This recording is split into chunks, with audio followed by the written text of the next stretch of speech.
नमस्कार। खबरों में मैं कादम्बिनी शर्मा हूं आपके साथ। दिन भर की सभी अहम खबरें और आगे क्या होने वाला है वो सब इस बुलेटिन में आपके लिए लेकर आए हैं। तो सबसे पहले कल क्या होगा। 9 जून को शाम 7:15 पर होने वाले प्रधानमंत्री नरेंद्र मोदी के ऐतिहासिक शपथ ग्रहण समारोह के लिए राष्ट्रपति भवन तैयार है। मोदी के शपथ ग्रहण समारोह में 2 देशों के राष्ट्रपति, 1 उपराष्ट्रपति और 4 प्रधानमंत्री शामिल हो रहे हैं। सभी विदेशी अति विशिष्ट मेहमान 9 जून की शाम राष्ट्रपति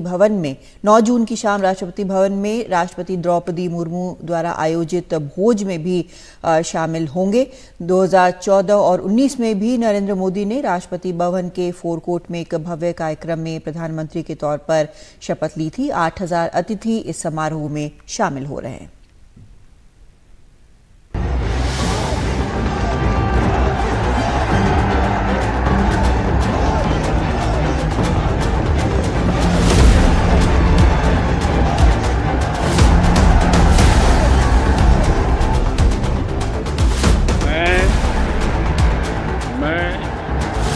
नरेंद्र दामोदर दास मोदी। राष्ट्रपति भवन में एक भव्य कार्यक्रम में नरेंद्र मोदी ने 30 मई 2019 को दूसरी बार प्रधानमंत्री के तौर पर शपथ ली थी। यह प्रकट नहीं करूंगा। अब करीब 5 साल बाद 9 जून को शाम ठीक 7:15 पर नरेंद्र मोदी तीसरी बार प्रधानमंत्री के तौर पर अपने नए मंत्रिमंडल के साथ फिर शपथ लेंगे। राष्ट्रपति भवन में इस ऐतिहासिक मौके को यादगार बनाने के लिए भव्य शपथ ग्रहण समारोह की तैयारियां की गई हैं। भारत माता की, भारत माता की। राष्ट्रपति जी ने मुझे बुलाया था और मुझे प्रधानमंत्री डेजिग्नेटेड के रूप में काम करने एक नियुक्ति दी है और मुझे इस शपथ समारोह के लिए और मंत्रिपरिषद के सदस्यों के सूची के लिए उन्होंने सूचित किया है। मोटे तौर पर मैंने राष्ट्रपति जी को कहा है कि हमें 9 तारीख शाम को सुविधा रहेगी। राष्ट्रपति भवन के फोरकोर्ट को भव्य तरीके से सजाया और संवारा गया है। फोरकोर्ट में एक विशेष मंच तैयार किया गया है जहां नरेंद्र मोदी तीसरी बार प्रधानमंत्री के तौर पर शपथ लेंगे। राष्ट्रपति भवन की इमारत को विशेष रंग बिरंगी लाइटों से सजाया गया है। विशिष्ट मेहमानों के स्वागत के लिए रेड कार्पेट्स लगाए गए हैं। इस भव्य कार्यक्रम में बीजेपी के सभी वरिष्ठ नेता चंद्रबाबू नायडू और नीतीश कुमार समेत एनडीए के सभी घटक दलों के बड़े नेता शामिल होंगे। इसमें एनडीए की एकजुटता की एक बड़ी तस्वीर देश के सामने होगी। There is no preconditions. All the things are. TDP केंद्र सरकार के साथ समन्वय बनाकर काम करेगी। हमारी पहले से कोई शर्त नहीं है। Take the assistance of the central government whenever necessary. It's a repol alliance. TDP केंद्र सरकार में सकारात्मक भूमिका निभाएगी। ये चुनाव से पहले का गठबंधन है। ये लंबे समय तक चलेगा। समारोह में वंदे भारत एक्सप्रेस और जन शताब्दी के loco pilot, central Vista project में काम करने वाले कुछ मजदूरों के साथ साथ ट्रांसजेंडर्स, स्वच्छता कार्यकर्ता, केंद्र सरकार की योजनाओं के लाभार्थियों और विकसित भारत के एम्बेसडरों को भी विशेष तौर पर निमंत्रित किया गया है। दिल्ली से कैमरा पर्सन कानन पात्रा और जितेंद्र के साथ हिमांशु शेखर, एनडीटीवी इंडिया।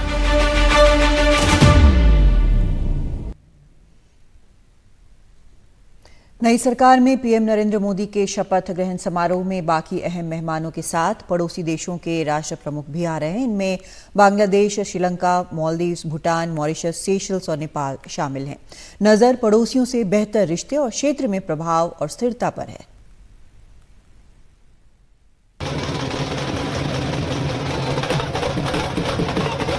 दिल्ली में नई सरकार के शपथ ग्रहण की तैयारियां चल रही हैं और इसमें पड़ोसी और हिंद महासागर क्षेत्र के अहम देशों के प्रमुख वीवीआईपी मेहमान हैं। उनके दिल्ली पहुंचने का सिलसिला शुरू हो चुका है। सबसे पहले शनिवार को बांग्लादेश की प्रधानमंत्री शेख हसीना यहां पहुंची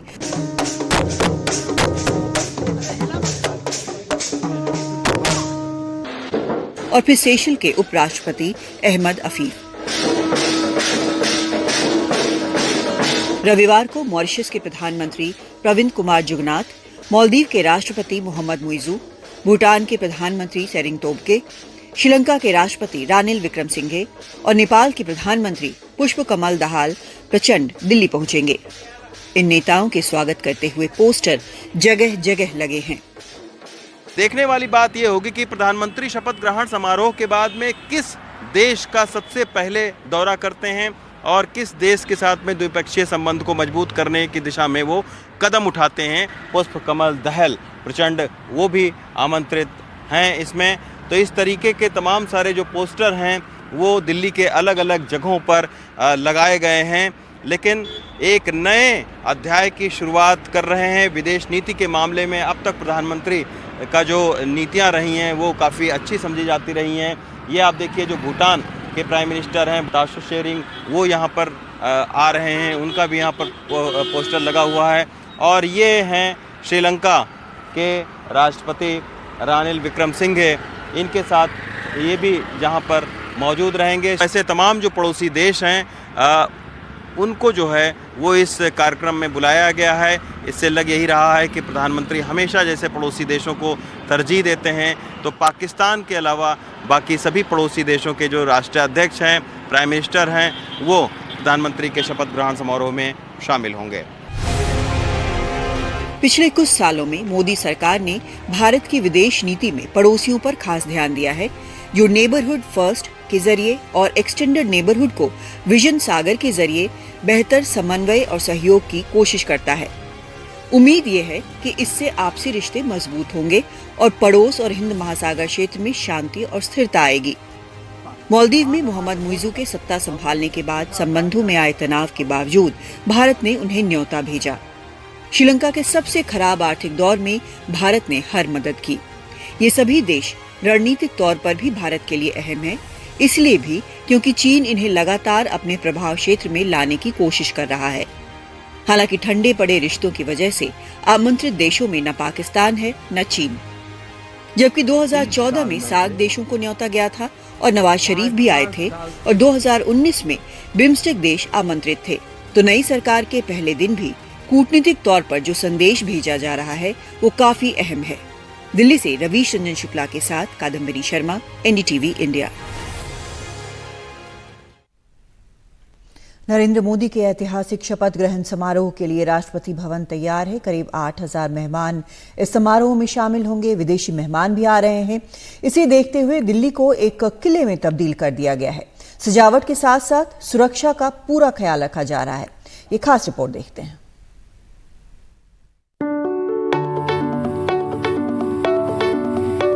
लम्हा ऐतिहासिक है तो तैयारी भी जबरदस्त है।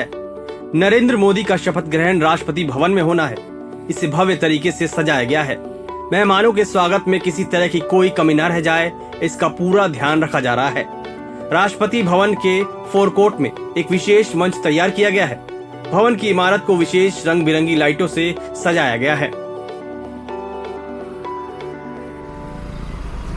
सेंट्रल एजेंसी सीपीडब्ल्यूडी और राष्ट्रपति भवन की देखरेख में ऐतिहासिक फोरकोर्ट को विशेष फूलों और सजावटी पौधों से सजाया गया है। सूत्रों के मुताबिक इस भव्य आयोजन में भाग लेने के लिए करीब 8,000 मेहमानों को विशेष तौर पर आमंत्रित किया गया है। 2019 में प्रधानमंत्री नरेंद्र मोदी के शपथ ग्रहण समारोह में भी 8,000 मेहमानों को न्योता दिया गया था। दिल्ली में गर्मी को देखते हुए फोरकोर्ट परिसर में सैकड़ों पंखे और कूलर भी लगाए गए। इस आयोजन में करीब 8,000 मेहमान आने वाले हैं। देश विदेश की हस्तियां आनी है, तो सजावट के साथ साथ सुरक्षा के इंतजाम भी चाक चौबंद है। दिल्ली को एक किले में तब्दील कर दिया गया है। संसद के आसपास पुख्ता सुरक्षा की गई है। कई स्तर पर सुरक्षा के इंतजाम किए गए। हजारों सुरक्षाकर्मी अर्धसैनिक बल तैनात हैं। एनएसजी कमांडो की तैनाती। ऊंची इमारतों पर स्नाइपर रहेंगे। सीसीटीवी कैमरों से निगरानी। कर्तव्य पथ थाने पर कंट्रोल रूम। डीसीपी स्तर के अधिकारी तैनात। होटलों के बाहर कड़ी सुरक्षा। प्रधानमंत्री और उनके मंत्रिमंडल के शपथ ग्रहण समारोह के लिए दिल्ली पुलिस सुरक्षा के पुख्ता इंतजाम कर रही है। इस वक्त मैं हूं कर्तव्य पथ पर और यहां पर जो कर्तव्य पथ थाना है वहां पर दिल्ली पुलिस के सीनियर अधिकारी आप देखें कि लगातार पुलिस कर्मियों को ब्रीफ कर रहे हैं। जो 7 देशों के राष्ट्राध्यक्ष आ रहे हैं उनके लिए वीआईपी मूवमेंट होगा और उसको देखते हुए कई रास्ते कुछ देर के लिए बंद किए जाएंगे और जहां पर वो रुकेंगे नई दिल्ली के 3 से 4 5 स्टार होटल हैं, वहां पर सभी राष्ट्राध्यक्ष रुकेंगे। होटल में भी सुरक्षा कड़ी होगी। होटल की सुरक्षा के लिए हर होटल में एक डीसीपी रैंक का अधिकारी होगा जिसको वेन्यू कमांडर कहा जाएगा और वहां पर बड़ी संख्या में सुरक्षा कर्मी भी तैनात रहेंगे। इस पूरे इलाके में बड़ी संख्या में दिल्ली पुलिस के अलावा एनएसजी कमांडोज तैनात रहेंगे और साथ में जो आसपास में ऊंची इमारतें हैं इन इमारतों पर रूफटॉप होंगे, यानी कि यहाँ पर जो स्नाइपर्स हैं वो ऊपर तैनात रहेंगे और उनकी कड़ी नज़र रहेगी। तो दिल्ली पुलिस के साथ साथ जो अर्धसैनिक बलों के जवान हैं वो यहाँ पर बड़ी संख्या में तैनात होंगे और साथ में एनएसजी कमांडोज भी यहाँ पर बड़ी संख्या में तैनात होंगे। ये सुरक्षा इतनी तगड़ी की गई है कि दिल्ली में कोई परिंदा भी पर नहीं मार सकेगा। 9 और 10 जून को दिल्ली को नो फ्लाई जोन घोषित किया गया है। ड्रोन के इस्तेमाल पर पाबंदी रहेगी। पैराग्लाइडर, हॉट बैलून पर पाबंदी, धारा 144 भी लगा दी गई है। दिल्ली पुलिस कमिश्नर संजय अरोड़ा ने आदेश जारी किया है जिसके तहत 9 जून और 10 जून को धारा 144 लागू रहेगी। इसके साथ में इस इलाके के साथ साथ पूरी दिल्ली में कोई आर्टिकल जैसे कि ड्रोन है या हॉट बलून है, इस तरह का कोई भी जो सामान है वो उड़ाने पर 9 और 10 जून को पाबंदी रहेगी, यानी कि कोई भी ड्रोन या दूसरे जो आर्टिकल होते हैं वो नहीं उड़ा पाएगा।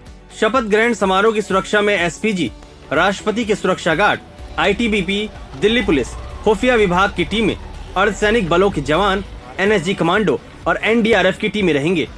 दिल्ली के कई रास्तों पर भी सुरक्षा कड़ी रहेगी। कुछ इलाकों को कंट्रोल्ड एरिया बना दिया गया है। वहां निजी गाड़ियों पर पाबंदी रहेगी। जानकारी के मुताबिक रफी मार्ग से होते हुए मदर टेरेसा क्रिसेंट मार्ग, विजय चौक का पूरा इलाका और नई दिल्ली के कई इलाके दिल्ली पुलिस अपने कंट्रोल में ले लेगी। 2 बजे से इन इलाकों में कोई प्राइवेट गाड़ी नहीं जा पाएगी। जिस गाड़ी का पास होगा उसी को एंट्री होगी। प्रधानमंत्री नरेंद्र मोदी के शपथ ग्रहण समारोह में जो 9 देशों के राष्ट्राध्यक्ष और तमाम सारे जो विदेशी डेलीगेट्स आ रहे हैं उनको इसी तरह के जो 5 सितारा होटल है उनमें ठहराया जाएगा और इस होटल से राष्ट्रपति भवन तक जो है वो 3 लेयर की जो सुरक्षा है वो की जाएगी। तमाम सारे जो कैमरे हैं वो लगाए गए हैं ताकि दिन और रात जो निगरानी है वो की जा सके। शपथ ग्रहण समारोह की तैयारियों के मद्देनज़र तमाम सारे जो रास्ते हैं वो 2 बजे के बाद या तो डाइवर्ट कर दिए जाएंगे या बदल दिए जाएंगे और इस तरीके के जो 5 सितारा होटल हैं उनमें तमाम सारे जो विदेशी डेलीगेट्स हैं वो रुके हुए हैं। इसके वजह से यहाँ की जो सुरक्षा व्यवस्था है उसको भी तगड़ा कर दिया गया है। शपथ ग्रहण समारोह में 7 देशों के शीर्ष नेताओं के शामिल होने की उम्मीद है, इसलिए सुरक्षा एजेंसियां नहीं चाहती कि किसी भी तरह की कोई चूक हो। दिल्ली में हिमांशु शेखर और मुकेश सिंह सेंगर के साथ ब्यूरो रिपोर्ट, एनडीटीवी इंडिया। तो ये तो शपथ ग्रहण समारोह की बात हुई। बाकी पार्टियां इस वक्त क्या कर रही हैं? कांग्रेस संसदीय दल की नेता सोनिया गांधी को चुना गया है। संसदीय दल का नेता उनको मल्लिकार्जुन खड़गे ने उनके नाम का प्रस्ताव रखा। इस पर सभी सांसदों ने सहमति दी। बैठक पुराने संसद भवन के सेंट्रल हॉल में हुई। कांग्रेस के संविधान के मुताबिक संसद के दोनों सदनों में नेता नामित करने का अधिकार कांग्रेस संसदीय दल के नेता का होता है। तो अब संसद इसकी नेता जो हैं वो सोनिया गांधी हैं और वो अब आगे इस पर तय करेंगी। ये तो बहुत बड़ी बात है, अच्छा है। हमारी लीडर फिर से सीपीपी लीडर बनी और हमको मार्गदर्शन करते रहेगी और इससे बड़ा क्या हो सकता है। जो इंसान पार्टी के लिए पूरी अपनी खुशियां छोड़कर पार्टी की सेवा कर रही है, तो इसलिए मैं तो उनको सैल्यूट करता हूँ। ऐसे उनके तकलीफात में भी उन्होंने अपने सब काम पीछे रखकर देश के लिए वो पूरी ताकत लगा रही है। तृणमूल कांग्रेस संसदीय दल की चेयरपर्सन ममता बनर्जी को चुना गया है। वहीं लोकसभा में पार्टी का नेता सुदीप बंदोपाध्याय को बनाया गया है। डिप्टी लीडर काकोली घोष होंगी और यहां पर ये सारे निर्णय आज लिए गए।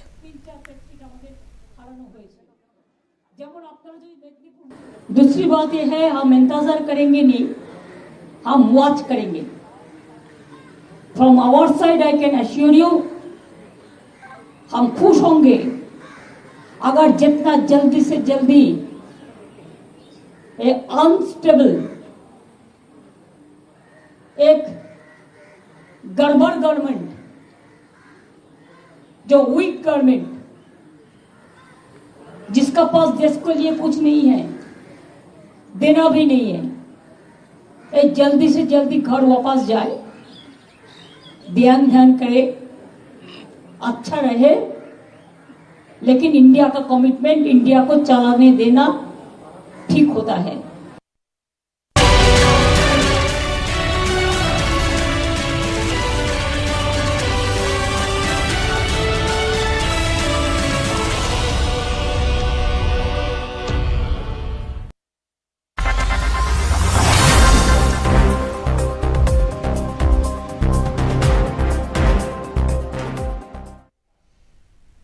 बात करते हैं दुनिया के सबसे अमीर लोगों में एक बिजनेसमैन एलॉन मस्क की।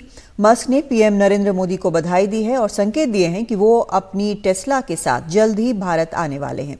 ये रिपोर्ट देखते हैं।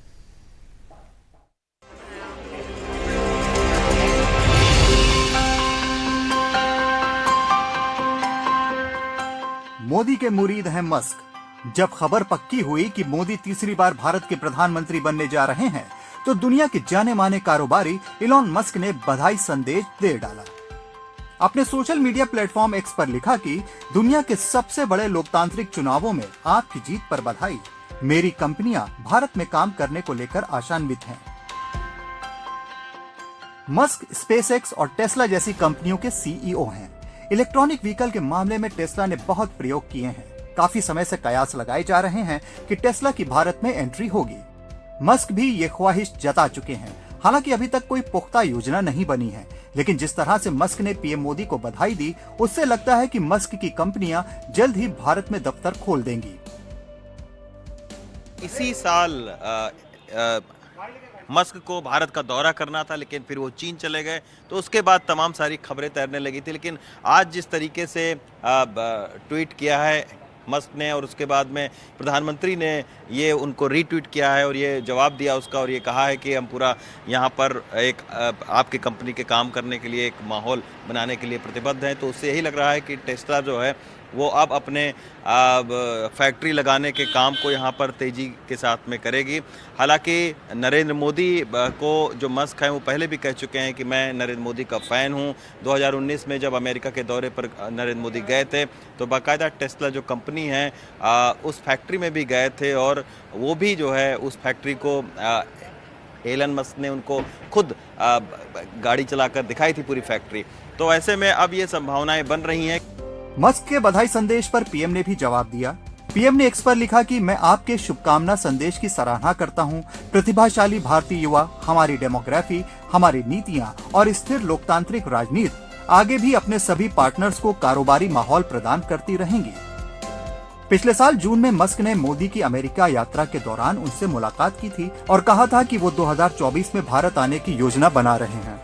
साथ ही उन्होंने विश्वास जताया था कि टेस्ला जल्द ही भारतीय बाजार में प्रवेश करेगी। ऐसा लगता है कि वो घड़ी अब बहुत नजदीक आ चुकी है। Bureau report, NDTV India.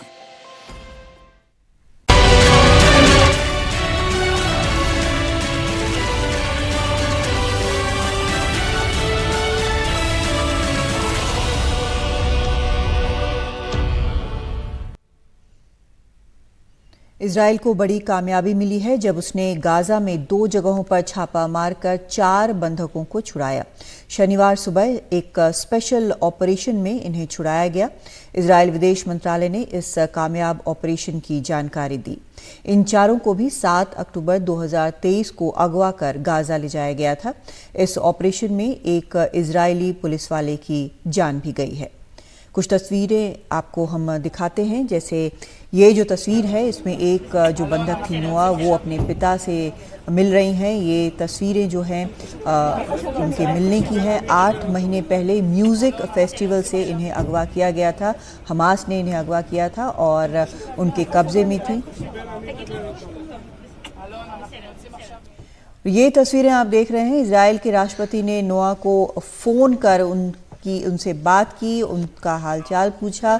ये बड़ी कामयाबी है 4 बंधकों को छुड़ाने की। और नोआ का उस वक्त का एक वीडियो भी वायरल हुआ था जब वो उन्हें अगवा किया गया था एक मोटरसाइकिल पर, और वो चिल्ला रही थी कि डोंट किल मी। अब 8 महीने बाद उन्हें छुड़ाया गया है।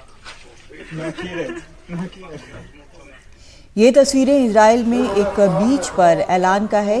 ये ऐलान किया जा रहा है कि इजराइल की सेना ने 4 बंधकों को गाजा से छुड़ा लिया है। बीच पर जो लोग मौजूद थे उनमें उल्लास फैल गया इस ऐलान के बाद।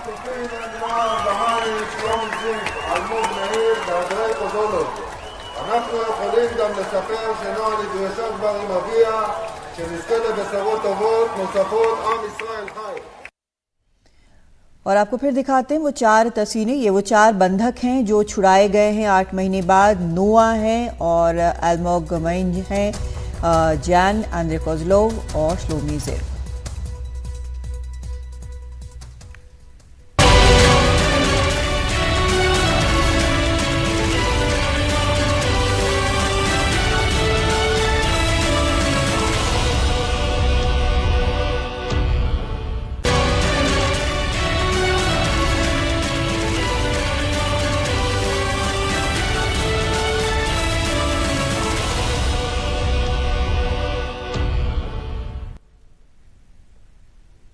मीडिया मुगल, उद्यमी और फिल्म निर्माता रामोजी राव ने आज सुबह हैदराबाद के एक अस्पताल में अंतिम सांस ली।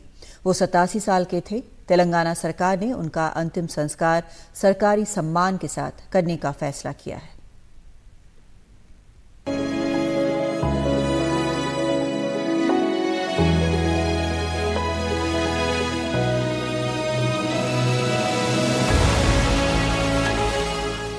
रामोजी राव तेलुगु मीडिया उद्योग के ऐसे दिग्गज थे जिन्होंने दुनिया का सबसे बड़ा film studios Ramoji film city बनाया और अविभाजित आंध्र प्रदेश की राजनीति पर गहरा असर भी डाला।